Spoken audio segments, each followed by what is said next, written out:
গণতন্ত্রে বিশ্বাস করে না, দেশ ধ্বংস করে পালিয়ে গিয়ে এখন যেগুলো করছে এগুলো তো আরও ধ্বংসাত্মক।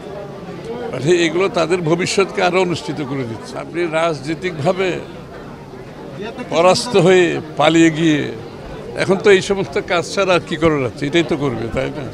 এর বাইরে তো আর কিছু করার নেই।